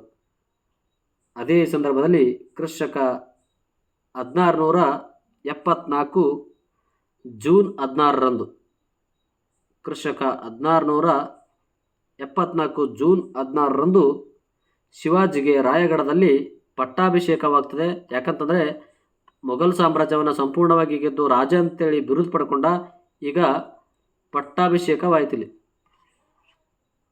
ಕ್ರಿಸ್ತಕ 1674 ಜೂನ್ 16ರಂದು ಶಿವಾಜಿ ಪಟ್ಟಾಭಿಷೇಕವಾಯಿತು. ಈ ಸಂದರ್ಭದಲ್ಲಿ ಶಿವಾಜಿಗೆ ಉಡುಗೊರೆ ನೀಡಿದ ಬ್ರಿಟಿಷ್ ರಾಯಭಾರಿ ಬರ್ತಾರೆ, ಆಕ್ಸಿನ್ ಡನ್ ಅಂತೇಳಿ. ಯಾವಾಗ ಶಿವಾಜಿಗೆ ಪಟ್ಟಾಭಿಷೇಕ ಆಯ್ತಲ್ಲ, ಅದೇ ಸಂದರ್ಭದಲ್ಲಿ ಬ್ರಿಟಿಷ್ ಅಧಿಕಾರಿ ಒಬ್ಬರು ಶಿವಾಜಿಗೊಂದು ಉಡುಗೊರೆಯನ್ನು ಕೊಡ್ತಾರೆ. ಆ ಉಡುಗೊರೆಯನ್ನು ಕೊಟ್ಟಿರ್ತಕ್ಕಂಥ ವ್ಯಕ್ತಿ ಯಾರಂತಂದರೆ ಆಕ್ಸಿನ್ ಡನ್ ಅಂತೇಳಿ. ಈ ಆಕ್ಸಿನ್ ಡನ್ ಅಂತೇಳಿ ವ್ಯಕ್ತಿ ಛತ್ರಪತಿ ಶಿವಾಜಿ ಮಹಾರಾಜರಿಗೆ ಬ್ರಿಟಿಷರ ಕಡೆಯಿಂದ ಬಂದು ಒಂದು ಉಡುಗೊರೆಯನ್ನು ಕೊಡ್ತಾನೆ. ಕ್ರಿಸ್ತಶಕ 1677ರಲ್ಲಿ ಶಿವಾಜಿ ಮೈಸೂರಿನ ಅರಸನಾಗಿರ್ತಕ್ಕಂಥ ಚಿಕ್ಕ ದೇವರಾಯನ ಅರಸನ ಕೈಯಲ್ಲಿ ಸೋತು ಹೋಗ್ತಾರೆ. ನೋಡ್ರಿ, ಛತ್ರಪತಿ ಶಿವಾಜಿ ಇಷ್ಟೆಲ್ಲ ಉತ್ತರ ಭಾರತದಲ್ಲಿ ಗೆದ್ದರೂ ಕೂಡ ದಕ್ಷಿಣ ಭಾರತದಲ್ಲಿ ಮೈಸೂರು ಸಂಸ್ಥಾನದ ಮೇಲೆ ಒಂದ್ಸಲ ದಾಳಿ ಮಾಡ್ತಾನೆ. ದಾಳಿ ಮಾಡಿ ಚಿಕ್ಕ ದೇವರಾಜ ಒಡೆಯರ ಕೈಯಲ್ಲಿ ಸೋತು ಹೋಗ್ತಾನೆ. ಆವಾಗ ಕ್ರಿಸ್ತಶಕ 1680ರಲ್ಲಿ ಏಪ್ರಿಲ್ 4ರಂದು ತನ್ನ ಕುಟುಂಬದ ಆಂತರಿಕ ಕಲಹದಿಂದ ಮರಣ ಹೊಂದಿದರು. ಛತ್ರಪತಿ ಶಿವಾಜಿ ಮಹಾರಾಜರು ತಮ್ಮ ಕುಟುಂಬದ ಆಂತರಿಕ ಕಲಹದಿಂದ ಏನಂತಂದರೆ ಇಷ್ಟೆಲ್ಲ ವ್ಯವಸ್ಥೆ ಮಾಡ್ತಕ್ಕಂಥವ್ರು ಮರಣ ಹೊಂದಿದ್ರು. ಹಾಗೆ ಶಿವಾಜಿ ನೋಡಿ, ಮೊಟ್ಟ ಮೊದಲದಾಗಿ ಕ್ರಿಸ್ತಶಕ 1646ರಲ್ಲಿ ತೋರಣದುರ್ಗದ ಮೇಲೆ ದಾಳಿ ಮಾಡಿದ್ರು. ಆಮೇಲೆ 1656ರಲ್ಲಿ ಬಿಜಾಪುರದ ದಾಳಿ ಮಾಡಿ ಕೆಲವು ಪ್ರದೇಶವನ್ನು ಗೆದ್ಕೊಂಡ್ರು. ಕ್ರಿಸ್ತಶಕ 1659ರಲ್ಲಿ ಪ್ರತಾಪ್ಗಢದ ಮೇಲೆ ದಾಳಿ ಮಾಡಿ ಅಫ್ಜಲ್ ಖಾನನ್ನು ಆಳುತ್ತಿದ್ದ ಎಲ್ಲ ಸೈನ್ಯವನ್ನು ಪಡ್ಕೊಂಡ್ರು. ಕ್ರಿಸ್ತಶಕ 1654ರಲ್ಲಿ ತನ್ನ ದಂಡನಾಯಕನಾಗಿ ಕಳಿಸಿಕೊಟ್ಟ ಶಿವಾಜಿ ಮೇಲೆ ದಾಳಿ ಮಾಡಲು ಬಂದಾಗ ಶಿವಾಜಿ ಏನು ಮಾಡ್ದ, ಅವನ ಕುಟ್ಲತೆಯನ್ನು ಕಂಡು ಅವನಿಗೆ ಹೊಟ್ಟೆಯನ್ನು ಬಗೆದು ಸರ್ವನಾಶ ಮಾಡತಕ್ಕಂಥ ಒಂದು ವ್ಯವಸ್ಥೆ ನೋಡ್ತಾ ಹೋಗ್ತೀವಿ. ಕ್ರಿಸ್ತಶಕ 1650ರಲ್ಲಿ ಔರಂಗಜೇಬ ಜಯಸಿಂಗ ಮತ್ತು ದುಲೀಪ್ ಖಾನ್ ನೇತೃತ್ವದಲ್ಲಿ ಇಬ್ಬರು ಸೈನ್ಯವನ್ನು ಕಳಿಸಿರ್ತಾನೆ. ಈ ಸಂದರ್ಭದಲ್ಲಿ ಶಿವಾಜಿ ಮಹಾರಾಜ್ ಸೋತು ಪುರಂದರ ಒಪ್ಪಂದ ಮಾಡ್ಕೊಳ್ತಾರೆ. ಒಪ್ಪಂದ ಮಾಡಿಕೊಂಡು ದೆಹಲಿಗೆ ಹೋಗ್ತಕ್ಕಂಥ ಸಂದರ್ಭದಲ್ಲಿ ಮಾರ್ಚ್ 16ರಂದು ಶಿವಾಜಿಯ ಬಂಧನವಾಗ್ತದೆ. ಶಿವಾಜಿಯ ಬಂಧನವಾಗಿ ಆವಾಗ ಮತ್ತೆ ಕ್ರಿಸ್ತಶಕ 1606 ಮಾರ್ಚ್ 30ರಂದು ಶಿವಾಜಿ ಮಹಾರಾಜರು ಅಲ್ಲಿಂದ ತಪ್ಪಿಸಿಕೊಂಡು ಮರಳಿ ಬಂದು ಸೈನ್ಯವನ್ನು ಪ್ರದೇಶವನ್ನು ಗೆದ್ದುಕೊಳ್ತಾರೆ. ಕ್ರಿಸ್ತಶಕ 1670ರಲ್ಲಿ ಶಿವಾಜಿ ಆಪ್ತ ತಾನಾಜಿಯ ನಂತರ ಮೊಘಲರ ವಿರುದ್ಧ ಹೋರಾಟ ಮಾಡಿ ಒಂದು ಸಿಂಹಗಡ ಪ್ರದೇಶವನ್ನು ಗೆದ್ದುಕೊಳ್ತಾನೆ. ಆ ಸಂದರ್ಭದಲ್ಲಿ ಮರಣ ಹೊಂದಿರತಕ್ಕಂಥ ತಾನಾಜಿ ಬಗ್ಗೆ ಛತ್ರಪತಿ ಶಿವಾಜಿ ಮಹಾರಾಜ್ ಒಂದು ಮಾತನ್ನು ವ್ಯಕ್ತಪಡಿಸ್ತಾರೆ. ನಾನು ಕೋಟೆಯನ್ನು ಗೆದ್ದುಕೊಂಡೆ, ಆದರೆ ನಾನು ಒಂದು ಸಿಂಹವನ್ನು ಕಳೆದುಕೊಂಡೆ ಅಂತೇಳಿ ಭಾಳ ದುಃಖದ ಪರಿಣಾಮದಲ್ಲಿ ವ್ಯಕ್ತಪಡಿಸ್ತಾರೆ. ಕ್ರಿಸ್ತಶಕ 1672ರಲ್ಲಿ ಶಿವಾಜಿ ಔರಂಗಜೇಬರ ಮಧ್ಯೆ ನಡೆದ ಘಟನೆಯಲ್ಲಿ ಔರಂಗಜೇಬನಿಗೆ ರಾಜ ಅಂತೇಳಿ ಬಿರುದು ಕೊಟ್ಟರು. ಕ್ರಿಸ್ತಶಕ 1674ರಲ್ಲಿ ಶಿವಾಜಿ ಪಟ್ಟಾಭಿಷೇಕವಾಯಿತು. ಈ ಸಂದರ್ಭದಲ್ಲಿ ಶಿವಾಜಿಗೆ ಉಡುಗೊರೆ ಕೊಟ್ಟಿರ್ತಕ್ಕಂಥ ವ್ಯಕ್ತಿ ಆಕ್ಸಿನ್ ಡನ್ ಅಂತೇಳಿ. ಕ್ರಿಸ್ತಶಕ 1677ರಲ್ಲಿ ಶಿವಾಜಿ ಮೈಸೂರಿನ ಅರಸನಾಗಿರ್ತಕ್ಕಂಥ ಚಿಕ್ಕ ದೇವರಾಜನ ಕೈಯಲ್ಲಿ ಸೋತು ಹೋಗ್ತಾನೆ. ಆದರೆ ಕ್ರಿಸ್ತಶಕ 1680ರಲ್ಲಿ ಏಪ್ರಿಲ್ 4ರಂದು ಶಿವಾಜಿ ಮರಣ ಹೊಂದಿದರು. ಎಲ್ಲಿ ಅಂತಂದರೆ ರಾಯಗಢದಲ್ಲಿ. ಇವರ ಸಮಾಧಿ ಎಲ್ಲಿದೆ ಅಂತಂದರೆ ರಾಯಗಢದಲ್ಲಿ, ಮಹಾರಾಷ್ಟ್ರದ ರಾಯಗಢದಲ್ಲಿದೆ. ಆದರೆ ಕ್ರಿಸ್ತಶಕ 1636ರಲ್ಲಿ ಆಗ್ರದ ಬಂದಿಖಾನೆಯಿಂದ ಹಣ್ಣಿನ ಬುಟ್ಟಿ ಪ್ರವೇಶದಲ್ಲಿ ಓಡಿ ಹೊರ ಬಂದಿರ್ತಾನೆ. ಯಾರು? ಛತ್ರಪತಿ ಶಿವಾಜಿ ಮಹಾರಾಜ. 1666ರಲ್ಲಿ ಮಾರ್ಚ್ 16ರಂದು ಛತ್ರಪತಿ ಶಿವಾಜಿ ಜಯಸಿಂಗನ ಒಂದು ಆದೇಶದ ಮೇರೆಗೆ ದೆಹಲಿಗೆ ಹೋಗಿ ಔರಂಗಜೇಬನ ನೇತೃತ್ವದಲ್ಲಿ ಸಿಕ್ಕಾಕೊಂಡಿರ್ತಕ್ಕಂಥ ಶಿವಾಜಿ ಕ್ರಿಸ್ತಶಕ 1666ರಲ್ಲಿ ನವೆಂಬರ್ 30ರಂದು ಅಲ್ಲಿಂದ ತಪ್ಪಿಸ್ಕೊಂಡು ಬರ್ತಾರೆ. ಆನಂತರ 1673ರಲ್ಲಿ ಸಿಂಹಗಡ ಕೋಟೆಯನ್ನು ಪಡೆದುಕೊಂಡ್ರೆ ಯಾರು? ತಾನಾಜಿ. 1674ರಲ್ಲಿ ರಾಯಗಢದಲ್ಲಿ ಛತ್ರಪತಿ ಪಟ್ಟಾಭಿಷೇಕವಾಯಿತು. 1677ರಲ್ಲಿ ಮೈಸೂರಿನ ಚಿಕ್ಕದೇವರ ಕಡೆಯಲ್ಲಿ ಸೋತು ಹೋಗಿರ್ತಕ್ಕಂಥ ಶಿವಾಜಿ 1680ರಲ್ಲಿ ಏಪ್ರಿಲ್ 14ರಂದು ಮರಣ ಹೊಂದಿದರು. ಈತನ ಆಸ್ಥಾನದಲ್ಲಿ ಅಷ್ಟಪ್ರಧಾನರಿದ್ದರು. ಅಷ್ಟಪ್ರಧಾನರುಗಳು ಹೆಂಗಿದ್ರು ಅಂತಂದರೆ, ಅಂತಂದರೆ ಆರು ಪ್ರಧಾನಗಳು ಹೆಂಗೆ ಆಳ್ವಿಕೆ ಮಾಡೋದಂದ್ರೆ ಪೇಳ್ವೆ ಅಂತೇಳಿ ಪ್ರಧಾನಮಂತ್ರಿ, ಈ ಪೇಳ್ವೆ ಹೆಸರನ್ನ ಹೇಳಿ ಪ್ರಧಾನಮಂತ್ರಿ ಆಳ್ವಿಕೆ ಮಾಡ್ತಾಯಿದ್ರು. ಅಮಾತ್ಯ ಅಂತೇಳಿ ಹಣಕಾಸು ಮಂತ್ರಿ ಇವ್ರ ಕಾಲದಲ್ಲಿ ಛತ್ರಪತಿ ಶಿವಾಜಿರ ಆಸ್ಥಾನದಲ್ಲಿ ಪೇಳ್ವೆ ಅಂದರೆ ಪ್ರಧಾನಮಂತ್ರಿ, ಅಮಾತ್ಯ ಅಂದರೆ ಹಣಕಾಸು ಮಂತ್ರಿ, ಇನ್ನೊಬ್ಬರು ಮಂತ್ರಿ ಇದ್ದರು. ಯಾರಂತಂದರೆ ಈ ಮಂತ್ರಿ ಅಂತಂದರೆ ಕಾರ್ಯಕಲಾಪಗಳ ಮಂತ್ರಿ. ಆ ಎಲ್ಲ ಕಾರ್ಯಗಳ ಜವಾಬ್ದಾರಿ ಇವ್ರದ್ದಾಗಿತ್ತು. ಇನ್ನೊಬ್ಬರು ಸುಮಂತ ಅಂತ ಹೇಳಿದ್ರು, ಇವರು ವಿದೇಶಾಂಗ ಮಂತ್ರಿ. ಅಂದ್ರೇನು ವಿದೇಶಾಂಗ ಮಂತ್ರಿ ಅಂದ್ರೇನು, ಬೇರೆ ದೇಶದ ವಿಷಯಗಳ ಬಗ್ಗೆ ಮಾತಾಡ್ತಕ್ಕಂಥ ಒಂದು ವ್ಯವಸ್ಥೆ ಇವ್ರ ಕಾಲದಲ್ಲಿ ಇತ್ತು. ಇನ್ನೊಬ್ಬರು ಸಚಿವ ಅಂತಂದರೆ ಪತ್ರಗಳನ್ನು ಕೊಡೋದು, ಮಂತ್ರಿಗಳಿಗೆ ಪತ್ರಗಳನ್ನು ಕೊಡೋದು. ಪಂಡಿತರು ಅಂತಂದರೆ ರಾಜಪುರೋಹಿತರು, ನಮ್ಮ ಸಂಸ್ಕೃತಿ ಬಗ್ಗೆ ತಿಳಿಸಿಕೊಡೋಂಥ ವ್ಯಕ್ತಿಗಳು. ನ್ಯಾಯಾಧೀಶರು ಅಂತಂದರೆ ನ್ಯಾಯಮೂರ್ತಿಗಳು. ಆ ಸಾಮ್ರಾಜ್ಯದಲ್ಲಿ ಏನಾದರೂ ಗಲಭೆಗಳಾದರೆ, ಏನಾದರೂ ತೊಂದರೆಗಳಾದರೆ ಅವರಿಗೆ ನ್ಯಾಯವನ್ನು ಕೊಡ್ತಕ್ಕಂಥ ವ್ಯವಸ್ಥೆ ಚಾಲ್ತಿಯಲ್ಲಿತ್ತು. ಎಲ್ಲ ತೆರಿಗೆಗಳು ಚೌತ್ ಅಥವಾ ಸರ್ ದೇಶ್ಮುಖ್ ಎಂಬ 2 ತೆರಿಗೆಗಳನ್ನು ಇವರು ಜಾರಿಗೆ ತಂದಿದ್ದರು. ಭೂಮಿಯನ್ನು ಆಳ್ವಿಕೆ ಮಾಡೋದಕ್ಕಾಗಿ ಕಾತಿ ಎಂಬ ಮಾಪನವನ್ನು ಕಾಪಿಯನ್ನು ಮಾಪನ ಬಳಸ್ತಾ ಇದ್ರು. ಕಾತಿ ಅಂತಂದರೆ ಭೂಮಿಯನ್ನು ಅಳತೆ ಮಾಡೋದು, ಇದು ಕಾತಿ ಅನ್ನೋದು. ಅಂದರೆ ನೀವು ಹೊಲ ಉಳುಮೆ ಮಾಡ್ಕೋತು ಅಲ್ಲ, ಹೊಲ ಅಳತೆ ಮಾಡ್ಕೋತು ಬೇಸಿಕ್ ಕಾಲದಲ್ಲಿ. ಹೀಗೆ ಇವ್ರ ಕಾಲದಲ್ಲಿ ನಡೀತಾ ಇತ್ತು. ಇವರ ಛತ್ರಪತಿ ಶಿವಾಜಿ ಮಹಾರಾಜರ ಕಾಲದ ಒಂದು ವಿಶೇಷತೆ ನೋಡಿ. ಇವರ ಕಾಲದಲ್ಲಿ ನೌಕೆ ತರಬೇತಿ ಕೇಂದ್ರ ಮಹಾರಾಷ್ಟ್ರದ ಕೋಲಾಬದಲ್ಲಿತ್ತು. ಇವನ ದಕ್ಷಿಣದ ರಾಜಧಾನಿ ತಮಿಳುನಾಡಾಗಿತ್ತು, ತಮಿಳುನಾಡದ ಜಿಂಜಿ ಅಂತೇಳಿ. ಇವನ ಅಶ್ವಪಡೆ 2 ವಿಧಗಳಿದ್ವು. ಯಾವ ರೀತಿ ಅಶ್ವಪಡೆಗಳು ಮಾಡಿದ್ರು, ಒಂದು ಬಾಗಿ ಅಂತಂದರೆ ಸರ್ಕಾರದಿಂದ ಘೋಷಿಸಲ್ಪಟ್ಟ ಅಶ್ವದಳ, ಇನ್ನೊಂದು ಶಿಲಾಧಾರನ್ ಅಂತೇಳಿ ಪಡೆಯುತ್ತಿದ್ದ ಅಶ್ವದಳ. ತಾವೇ ಸ್ವಂತ ಕುದುರೆಗಳನ್ನು ಹೊಂದಿ ಅದರ ಪೋಷಣೆ ಬೇಕಾದ ಎಲ್ಲ ನೆರವನ್ನು ಸರ್ಕಾರದಿಂದ ಪಡೆದುಕೊಳ್ತಾ ಇದ್ರು. ನಂತರ ದಕ್ಷಿಣ ಭಾರತದಲ್ಲಿ ಶಿವಾಜಿಯ ಸೋದರಿ ಎಂದು ಪ್ರಸಿದ್ಧಿಯಾದ ರಾಣಾ ಕೆಳದಿ ಚೆನ್ನಮ್ಮ ಇವನನ್ನು ಹಿಂದೂ ರಾಷ್ಟ್ರದ ನಿರ್ಮಾಪಕ ಎಂದು ಕರೆದುಬಿಟ್ಲು. ಯಾವಾಗ ಛತ್ರಪತಿ ಶಿವಾಜಿ ಮಹಾರಾಜರ ಒಂದು ಆಡಳಿತ ನೋಡಿದ್ಲು, ಶಿವಾಜಿಯ ಸೋದರಿ ಎಂದೇ ಪ್ರಸಿದ್ಧಿಯಾಗಿರ್ತಕ್ಕಂಥ ರಾಣಿ ಕೆಳದಿ ಚೆನ್ನಮ್ಮ ಇವನ್ನ ಹಿಂದೂ ರಾಷ್ಟ್ರದ ನಿರ್ಮಾಪಕ. ಯಾಕಂತಂದರೆ ಇಲ್ಲಿವರೆಗೆ ನೋಡಿದ್ರೆ ಬರೀ ಎಲ್ಲ ಮುಸ್ಲಿಮರ ದಾಳಿಗಳಾದವು. ಇದೇ ಸಂದರ್ಭದಲ್ಲಿ ಹಿಂದೂ ಸಂಸ್ಥಾನಗಳಿಗೆ ಹುಟ್ಟಿಕೊಂಡಿರ್ತಕ್ಕಂಥ ಏಕೈಕ ವ್ಯಕ್ತಿ ಅಂದರೆ ಈ ಛತ್ರಪತಿ ಶಿವಾಜಿ ಮಹಾರಾಜರು. ಯಾಕಂದರೆ ಹಿಂದೂ ಸಂಸ್ಕೃತಿ ಅಳಿಸಿ ಹೊಂಟಿತ್ತಿಲ್ಲಿ.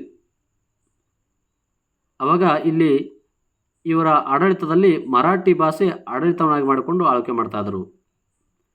ಇವರ ಜೀವನ ಚರಿತ್ರೆ ಹಿಂದೂಗಳ ವೀರ ಚರಿತ್ರೆ ಎಂದು ಕರೆದರು. ಯಾರು? ಗ್ರ್ಯಾಂಡ್ ಡಫ್ ಅಂತೇಳಿ. ಇವರ ಛತ್ರಪತಿ ಶಿವಾಜಿ ಮಹಾರಾಜರ ಜೀವನ ಚರಿತ್ರೆ ಅಲ್ಲ, ಇದು ಹಿಂದೂಗಳ ವೀರ ಚರಿತ್ರೆ ಅಂತೇಳಿ ಗ್ರ್ಯಾಂಡ್ ಡಫ್ ಅವರು ತಮ್ಮ ಒಂದು ಕೃತಿಯಲ್ಲಿ ವ್ಯಕ್ತಪಡಿಸ್ತಾ ಹೋದರು. ಇದಾದ ನಂತರ ಅಧಿಕಾರಕ್ಕೆ ಬರೋವರೇ ಸಾಂಬಾಜಿ ಅಂತೇಳಿ. ಈ ಸಾಮ್ರಾಜ್ಯ ಕ್ರಿಸ್ತಕ 1680ರಿಂದ 1689ರವರೆಗೆ ಆಳ್ವಿಕೆ ಮಾಡ್ತಾರೆ. ಇವನು ಶಿವಾಜಿಯ ಮೊದಲ ಮಗ. ಸಾಂಬಾಜಿ ಯಾರಂತಂದರೆ ಶಿವಾಜಿಯ ಮೊದಲ ಮಗ. ಬಿಜಾಪುರದ ಗೋಲ್ಕೊಂಡ ಪ್ರದೇಶವನ್ನು ಪಡೆದುಕೊಂಡಿದ್ದರು. ಫಸ್ಟ್ದಾಗಿ ಈ ಬಿಜಾಪುರದ ಗೋಲ್ಕೊಂಡ ಪ್ರದೇಶ ಪಡೆದುಕೊಂಡಿದ್ದರು. ಕ್ರಿಸ್ತಕ 1689 ಫೆಬ್ರವರಿ 11ರಂದು ಮೊಘಲರೊಂದಿಗೆ ನಡೆದ ಸಂಗಮ ಮಹಾರಾಷ್ಟ್ರದ ಸಂಗಮೇಶ್ವರ ಕದನದಲ್ಲಿ ಸಾಂಬಾಜಿ ಕೊಲೆಯಾದ. ಬಿಜಾಪುರದ ಗೋಲ್ಕೊಂಡ ಪ್ರದೇಶವನ್ನು ಗೆದ್ದುಕೊಂಡು ಆಳ್ವಿಕೆ ಮಾಡ್ತಾಯಿದ್ರು. ಯಾವಾಗ ಕ್ರಿಸ್ತಕ 1689 ಫೆಬ್ರವರಿ 11ರಂದು ಮೊಘಲರೊಂದಿಗೆ ನಡೆದ ಒಂದು ಕದನ ಇದೆಯಲ್ಲ, ಇದು ಮಹಾರಾಷ್ಟ್ರದ ಸಂಗಮೇಶ್ವರ ಕದನದಲ್ಲಿ ಸಾಂಬಾಜಿ ಕೊಲೆಯಾದರೂ ಈತನ ಮಗನಾಗಿರ್ತಂತ ಸಾವು ಬಂಧನಕ್ಕೀಡಾಗ್ಬಿಟ್ಟ. ಸಾಂಬಾಜಿ ಕೊಲೆಯಾಗಿಬಿಟ್ಟ. ಇನ್ನೊಬ್ಬ ಮಗ ಸಾವು ಏನು ಮಾಡ್ದ, ಬಂಧನಕ್ಕೀಡಾದ. ಆ ನಂತರ ಬರೋರೆ ರಾಜಾರಾಮ್ ಅಂತೇಳಿ. ಕ್ರಿಸ್ತಕ 1680ರಿಂದ 1700ರವರೆಗೆ ಇವರ ಒಂದು ಕಾಲಾವಧಿ. ಶಿವಾಜಿಯ 2ನೇ ಮಗನಾಗಿದ್ದು ಆಡಳಿತ ಮಾಡುವಾಗ ಅಕಾಲಿಕ ಮರಣಕ್ಕೆ ತುತ್ತಾಗ್ಬಿಟ್ರು. ಅನಿವಾರ್ಯ ಕಾರಣಗಳಿಲ್ಲದೆ ಸತ್ತೋದ್ರು. ಆಗ ವಿಧವೆಯಾದ ತಾರಾಬಾಯಿಯು ಮಗನ 2ನೇ ಶಿವಾಜಿಯನ್ನು ಕರೆದುಕೊಂಡು ಆಡಳಿತ ಮಾಡುವ ಸಂದರ್ಭದಲ್ಲಿ ಸಾವನ್ನು ಕೂಡ ಮೊಘಲರ ಬಂಧನಕ್ಕೀಡು ಮಾಡಿಬಿಟ್ರು. ಯಾವಾಗ ರಾಜಾರಾಜ್ ಸತ್ತೋದ್ರು, ಅಕಾಲಿಕ ಮರಣದ ಸತ್ತೋದ್ರು, ಹೆಂಡತಿ ಏನು ಮಾಡಂತಂದರೆ ಶಿವಾಜಿಯ 2ನೇ ಮಗನ ಕರೆದುಕೊಂಡು ಹೋಗಿ ಆಡಳಿತ ಮಾಡಂತೇಳಿ ನಿಲ್ಲಿಸ್ಬಿಟ್ಲು. ಆ ಸಂದರ್ಭದಲ್ಲಿ ಮೊಘಲರು ಏನು ಮಾಡಂತ ಈ ಸಾವುನನ್ನು ಬಂಧಿಸಿಬಿಟ್ರು. ಈಗ ಇವರಿಬ್ಬರ ಮಧ್ಯೆ ಆಂತರಿಕ ಕಲೆ ನಡೆದು ಮರಾಠ ಮನೆತನದಲ್ಲಿ 2 ಭಾಗಗಳಾದವು. ಇನ್ನಿಬ್ಬರು ಉಳಿದ್ರಲ್ಲ, ಅವ್ರೇನು ಮಾಡಂತಂದರೆ ಅವರಿಬ್ಬರು ಜಗಳ ಆಡಿ ಮಹಾರಾಷ್ಟ್ರ ಸತಾರದಲ್ಲಿ 2 ಭಾಗಗಳನ್ನಾಗಿ ಆಳ್ವಿಕೆ ಮಾಡೋಕ್ಕೆ ಆರಂಭ ಮಾಡಿದ್ರು. 2ನೇ ಶಿವಾಜಿ ಎಂದೇ ಕೊಲ್ಹಾಪುರ ಪ್ರದೇಶಗಳನ್ನು ಪಡೆದುಕೊಂಡ್ರು. ಇವ್ರೇನು ಮಾಡೋದಂತಂದ್ರೆ ಮುಂದೆ ಎರಡನೇ ಶಿವಾಜಿ ಕೊಲ್ಲಾಪುರದ ಪ್ರದೇಶಗಳನ್ನು ಪಡೆದುಕೊಂಡ್ರು. ಮುಂದೆ ಏನು ಮಾಡ್ತಾರೆ, 2 ಭಾಗಗಳನ್ನಾಗಿ ಮಾಡಿಕೊಂಡು ಆಳ್ವಿಕೆ ಮಾಡಿದ್ರಲ್ಲ ಅವ್ರೇನೆಂದರೆ ಈ ಪ್ರದೇಶಗಳು ಪಡ್ಕೊಂಡ್ರು. ಆನಂತರ ಬರೋರೇ ಬಾಲಾಜಿ ವಿಶ್ವನಾಥ ಅಂತೇಳಿ. ಈ ಬಾಲಾಜಿ ವಿಶ್ವನಾಥ ಕ್ರಿಸ್ತಕ 1713ರಿಂದ 1720ರವರೆಗೆ ಇರತ ಕಾಲಾವಧಿ ಮರಾಠರಲ್ಲಿ ಪ್ರಥಮ ಪೇಳ್ವೆ ಅಂತ ಅನಿಸಿಕೊಂಡಿರ್ತಕ್ಕಂಥ ವ್ಯಕ್ತಿ ಬಾಲಾಜಿ ವಿಶ್ವನಾಥ. ಸಾವನನ್ನು ನಾಮಪತ್ರವನ್ನಾಗಿಟ್ಟುಕೊಂಡು ಆಡಳಿತ ಮಾಡಿದನು. ಸಾವನನೆಂದೇ ನಾಮ ಮಾತ್ರವಾಗಿಟ್ಟುಕೊಂಡು ಏನು ಮಾಡಿದ, ಸಾವನ್ನು ಬಿಡಿಸ್ಕೊಂಬಂದ. ಅವನೇನು ಮಾಡಿದ, ಸುಮ್ಮನೆ ಒಂದು ಕಡೆ ಕೂಡಿಸಿ ಇವನು ಸಾಮ್ರಾಜ್ಯವನ್ನು ಆಳ್ವಿಕೆ ಮಾಡ್ತಾ ಇದ್ದ. ಯಾರು? ಬಾಲಾಜಿ ವಿಶ್ವನಾಥ. ಕ್ರಿಸ್ತಶಕ 1712ರಲ್ಲಿ ಸೇನೆಯ ಕಾರ್ಯಭಾರದ ನಿಯೋಗಿ ಎಂಬ ಬಿರುದನ್ನು ಸಾವನಿಂದ ಪಡೆದುಕೊಂಡ. ಸೇನೆಯ ಕಾರ್ಯಭಾರದ ನಿಯೋಗಿ ಅಂದರೆ ಉತ್ತಮ ಪದಕ್ಕೆ ಸೇನೆಯನ್ನು ನಡ್ಕೊಳ್ತೆ ಅಂತೇಳಿ ಒಂದು ಬಿರುದನ್ನು ಪಡ್ಕೊಂಡ. ಯಾವುದು? ಸಾವನಿಂದ.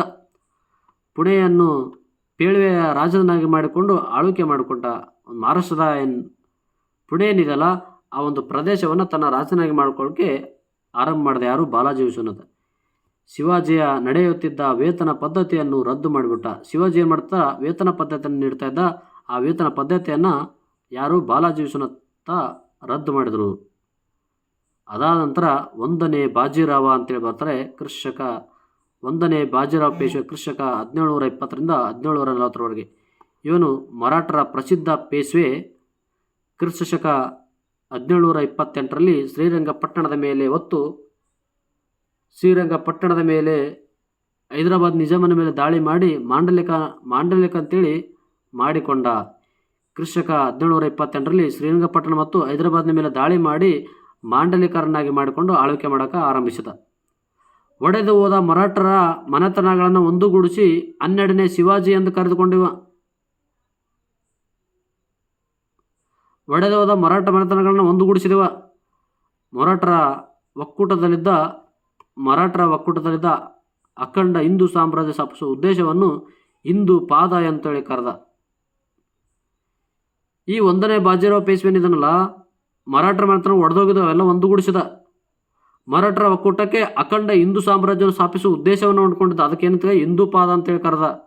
ಬಾದ್ಶಾಹಿ ಸಂಘಟನೆಯನ್ನು ಸ್ಥಾಪಿಸಿದ. ಹಿಂದೂ ಸಾಮ್ರಾಜ್ಯವನ್ನು ಹುಟ್ಟಾಕ್ಲಿಕ್ಕೆ ಬಾದ್ಶಾಹಿ ಸಾಮ್ರಾಜ್ಯವನ್ನು ಸ್ಥಾಪಿಸಿದರು. ಕ್ರಿಸ್ತಶಕ 1639ರಲ್ಲಿ ಪೋರ್ಚುಗೀಸರಿಂದ ಸಾಲೆಟ್ ಮತ್ತು ಬಸ್ಸಿನ ಪ್ರದೇಶಗಳನ್ನು ಆಕ್ರಮಿಸಿದನು. ಯಾವಾಗ ಹಿಂದೂ ಸಾಮ್ರಾಜ್ಯ ಒಂದು ಬಾದ್ಶಾಹಿ ಎಂಬ ಸಂಘಟನೆಯನ್ನು ಕಟ್ಟಿದ್ನು, ಕ್ರಿಸ್ತಶಕ 1639ರಲ್ಲಿ ಪೋರ್ಚುಗೀಸರಿಂದಲೇ ಸಾನೆಟ್ ಮತ್ತು ಬಸ್ಸಿನ ಪ್ರದೇಶಗಳನ್ನು ಪಡೆದುಕೊಂಡಿರ್ತಕ್ಕಂಥ ವ್ಯಕ್ತಿ ಯಾರಂತಂದರೆ 1ನೇ ಬಾಜಿರಾವ ಪೇಶ್ವೆ ಅಂತೇಳಿ. ಒಂದುಗೂಡಿಸದ ಮನೆತನಗಳು ನೋಡಿದ ಯಾವಪ್ಪ ಅಂತಂದರೆ ಇಂದೋರದ ಒಳ್ಳೆಯರು, ಗ್ವಾಲಿಯರದ ಸಿಂಧೆ, ಬರೋಡದ ಗಾಯಕ್ವಾಡ, ಬಿರಾರದ ಬಸ್ತಂತಗಳು, ಮಾಳ್ವದ ಪಾವಾರರು, ಪುಣೆಯ ಪೇಶ್ವೆಗಳು ಇವರೆಲ್ಲರನ್ನ ಒಂದುಗೂಡಿಸಿ ಹಿಂದೂ ಸಾಮ್ರಾಜ್ಯ ಆಳ್ವಿಕೆ ಅವಕಾಶ ಮಾಡಿಕೊಟ್ಟಿರ್ತವೆ. ಅದಕ್ಕಾಗಿ ಮರಾಠ ಸಾಮ್ರಾಜ್ಯದ ಪುನರ್ಸ್ಥಾಪಕ ಅಂತ ಕರೀತಾರ. ಯಾರ? 1ನೇ ಬಾಜಿರಾವ ಪೇಶ್ವೆಗೆ. ಎಲ್ಲ ಮನೆತನ ಒಂದುಗೂಡಿಸಿ ಸಾಮ್ರಾಜ್ಯವನ್ನು ಕಟ್ಟಿರ್ತಕ್ಕಂಥ ವ್ಯಕ್ತಿ 1ನೇ ಬಾಜಿರಾವ. ಮೊಘಲರ ವಿರುದ್ಧ ಮತ್ತೆ ಯುದ್ಧವನ್ನು ಆರಂಭಿಸಿದಂಥ ವ್ಯಕ್ತಿ ಯಾರಪ್ಪ ಅಂದರೆ ಈ 1ನೇ ಬಾಜಿರಾವ. ಅದಕ್ಕಾಗಿ ಮರಾಠ ಸಾಮ್ರಾಜ್ಯದ ಪುನರ್ಸ್ಥಾಪಕ ಎಂದು ಕರೆದ್ರು. ಯಾರಪ್ಪ ಅಂತಂದರೆ 1ನೇ ಬಾಜಿರಾವನನ್ನು.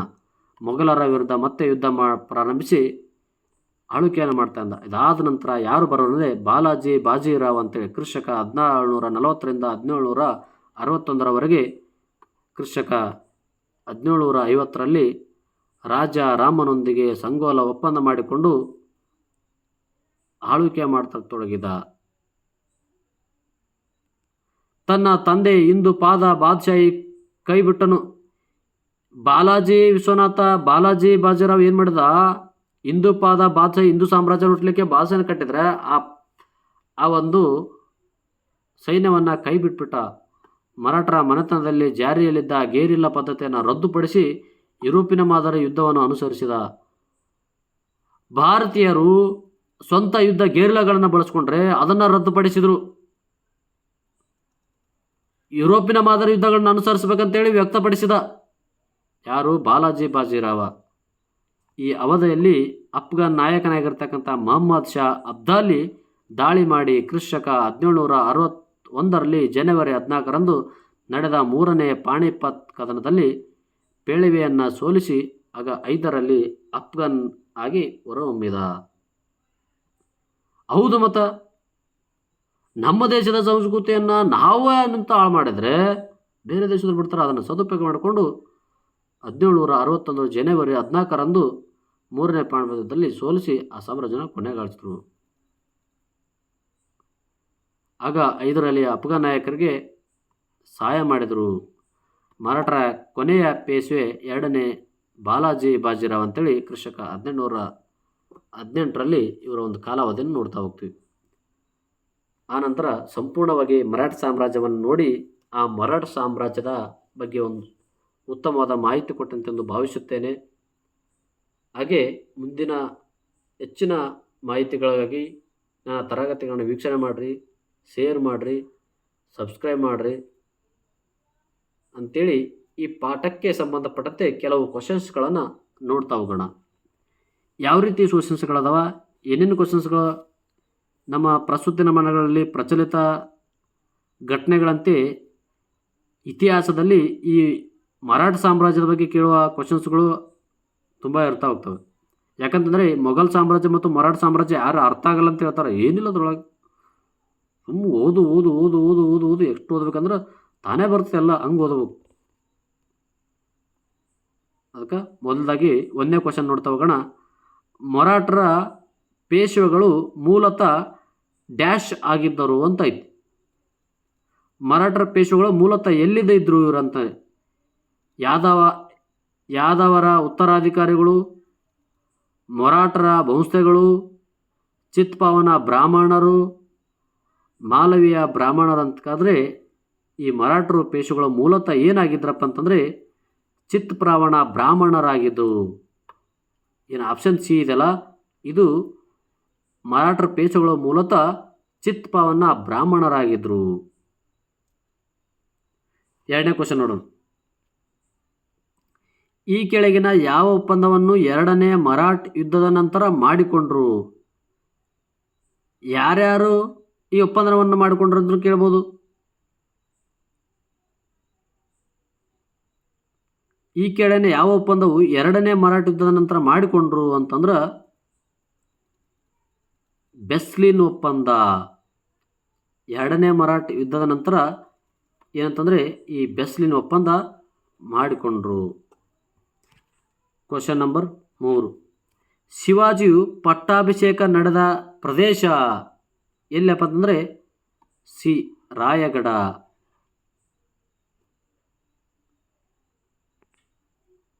ಈ ಕೆಳಗಿನ ಪಟ್ಟಿಗಳ ಸರಿಯಾದ ಕ್ರಮ ಜೋಡಣೆ ಮಾಡ್ರ ಅಂತ ಹೇಳ್ಯಾರ.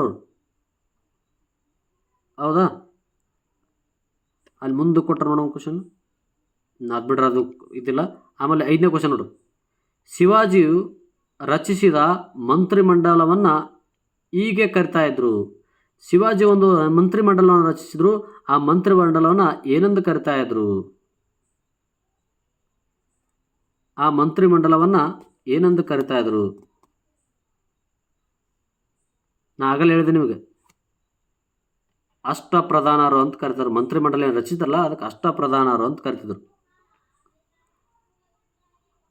ಚೌತ ಎಂದು ಕರೆಯಲಾಗುವ ಕರವನ್ನು ಯಾರು ಸಂಗ್ರಹಿಸ್ತಾ ಇದ್ರು? ಚೌತ ಎಂದು ಕರೆಯಲಾಗುವ ಕರವನ್ನು ಯಾರು ಸಂಗ್ರಹಿಸ್ತಾ ಇದ್ರು?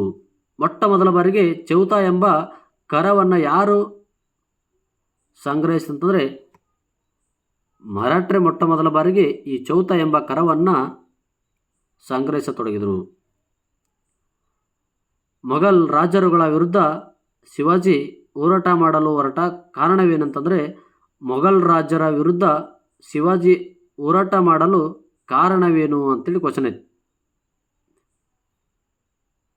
ಅದಕ್ಕೆ ಅಧಿಕ ಸಂಪತ್ತನ್ನು ಸಂಗ್ರಹಿಸಿಕೊಳ್ಳಲು, ಒಂದು ಸ್ವತಂತ್ರ ಮರಾಠ ಸಾಮ್ರಾಜ್ಯವನ್ನು ಕಟ್ಟಬೇಕೆಂಬ ಉದ್ದೇಶ, ಮೊಘಲರ ಪ್ರಭಾವದಿಂದ ಹಿಂದೂ ಧರ್ಮವನ್ನು ರಕ್ಷಿಸಲು ಹೊರಟಂಥ ಸಂದರ್ಭ, ಮೊಘಲರ ವಿದೇಶಿ ಕ್ರಮಣಗಾರರನ್ನು ಎಂದು ಪರಿಗಣಿಸಿದ್ದರಿಂದ.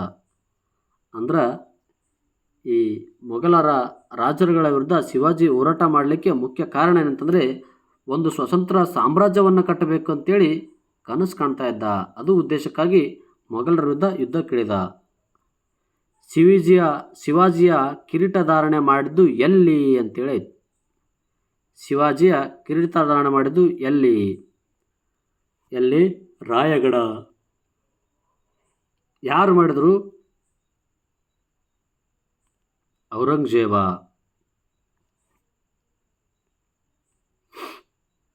ಮಧ್ಯಕಾಲೀನ ಭಾರತ ಮರಾಠ ಆಡಳಿತ ವ್ಯವಸ್ಥೆಯಲ್ಲಿ ಭೂಕಂದಾಯ ಸಂಗ್ರಹದ ಜವಾಬ್ದಾರಿ ಹೊಂದಿದ್ದ ಅಧಿಕಾರಿಗಳು ಯಾರು ಅಂತೇಳಿ. ಮಧ್ಯಕಾಲೀನ ಭಾರತ ಮರಾಠರ ಆಡಳಿತ ವ್ಯವಸ್ಥೆಯಲ್ಲಿ ಭೂಕಂದಾಯವನ್ನು ಸಂಗ್ರಹ ಮಾಡಿದ ಜವಾಬ್ದಾರಿ ಯಾರು ಹೊಂದಿದ್ರು ಅಧಿಕಾರಿ ಅಂತಂದರೆ ಪಟೇಲ್ರಿದ್ರು, ಕುಲಕರ್ಣಿಗಳಿದ್ರು, ಮಿರಾರ್ರಿದ್ರು, ತಹಸೀಲ್ದಾರ್ರಿದ್ರು.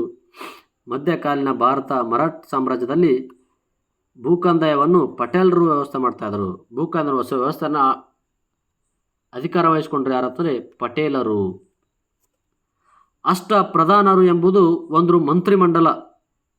ಅಷ್ಟಪ್ರಧಾನ ಎಂಬುದು ಒಂದು ಮಂತ್ರಿಮಂಡಲ. ಯಾರ ಆಡಳಿತದಲ್ಲಿತ್ತಿದು? ಏನು ಅಷ್ಟಪ್ರಧಾನ ಅಂತಿತ್ತಲ್ಲ, ಇದು ಯಾರ ಆಡಳಿತದಲ್ಲಿತ್ತು? ಗುಪ್ತರ ಆಡಳಿತದೋ, ಚೋರ ಆಡಳಿತದೋ, ವಿಜಯನಗರ ಆಡಳಿತದೋ, ಮರಾಠರ ಆಡಳಿತ? ಇದು ಮರಾಠರ ಒಂದು ಆಡಳಿತದಲ್ಲಿ ಅಷ್ಟಪ್ರಧಾನರಂತೇಳಿ ಮಂತ್ರಿಮಂಡಲ ಇತ್ತು. ವಿದೇಶಾಂಗ ವ್ಯವಹಾರಗಳನ್ನು ಶಿವಾಜಿ ಅಷ್ಟಪ್ರಧಾನ ವ್ಯವಸ್ಥೆಯಲ್ಲಿ ನೋಡಿಕೊಳ್ಳುತ್ತಿದ್ದಾರೆಂದರೆ ಯಾರು ನೋಡ್ಕೊಳ್ತಾ ಇದ್ರು? ವಿದೇಶಾಂಗ ವ್ಯವಸ್ಥೆ ಶಿವಾಜಿ ಅಷ್ಟಪ್ರಧಾನದಲ್ಲಿ ವ್ಯವಸ್ಥೆಯಲ್ಲಿ ಯಾರು ನೋಡ್ಕೊಳ್ತಾ ಇದ್ರು? ವಿದೇಶಾಂಗ ವ್ಯವಹಾರ ಸುಮಂತ್ರರು ನೋಡ್ಕೊಳ್ತಾ ಇದ್ರು. ಅಲ್ಲಿ ಇದೆ ನೋಡಿ ಅಷ್ಟಪ್ರಧಾನದಲ್ಲಿ. ನೋಡಿ ಯಾವ ರೀತಿ ಕ್ವಶನ್ಸ್ ಕೇಳ್ಬೋದು. ಅಷ್ಟಪ್ರಧಾನ ಹೇಳ್ಬೇಕಾದ್ರೆ ಇಲ್ಲೆಲ್ಲ ಹೇಳಿದನ.